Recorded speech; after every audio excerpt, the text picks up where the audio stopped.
Did you know that some populations are at a greater risk for developing Alzheimer's disease?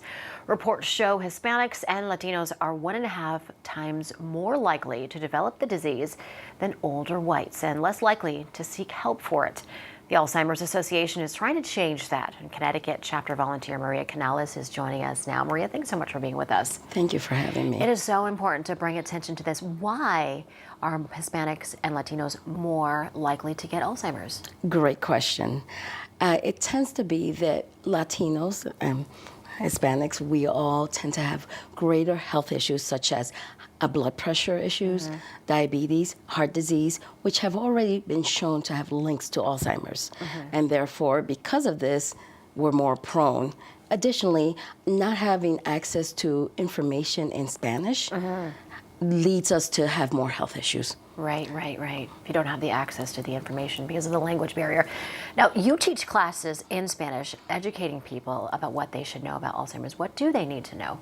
Well, first of all, they need to kind of get rid of the stigma. They tend to go into the sessions thinking, oh, cognitive impairments are part of aging.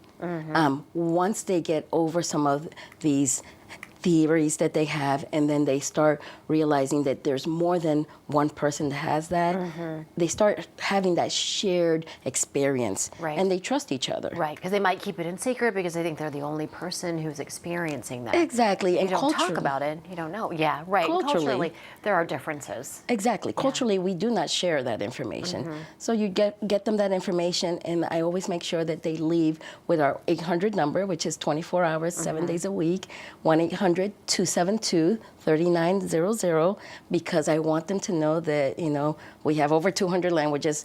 Come and we will give you that support. So once they have the knowledge, we just give them the support and we invite them into the family. I have to imagine it's a huge relief for the people who are going and finding out all of this information in their native language. Oh, absolutely. I actually even had one situation where the man at the end of the session blessed me because he said, this is such life-saving information, and had you not brought it to us, we weren't known that it was a common issue in our culture. Right. And then hopefully he can share it with somebody else who can then share it with somebody else and really spread the information. Absolutely. Now, a lot of what you do is to get out there in the community, and one great way that you're doing it is with the Cinco de Mayo event coming up, right? Absolutely. I am so excited. I always say, put your money where your mouth is, and I sure am. On Sunday, Cinco de Mayo, or May 5th, I am having an event, a fundraising fiesta, if you will. It is going to be at the Whitney Cultural Commons in Hamden. It's from 4 to 7. That's Sunday, this coming Sunday. We will have food. We will have music. We will have vendor. We will have raffles. We will have door prizes, and of course, information. Yeah.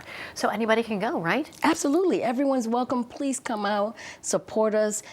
You will be surprised how many other people will come out, and you will get to know your neighbors. Right. Because a lot of what Alzheimer's is, either for caregivers or people who actually have it, it's about support and finding that connection, right? Absolutely. Once you find that connection, you feel supported, and you build this kind of wall of trust. And then you're open to the possibilities of medication and research. Yeah, it makes such a huge difference. Maria, thank you so much for being with us. Thank you for having me. I wish you the best success for your event coming up Thank you. this Sunday. Thanks so much.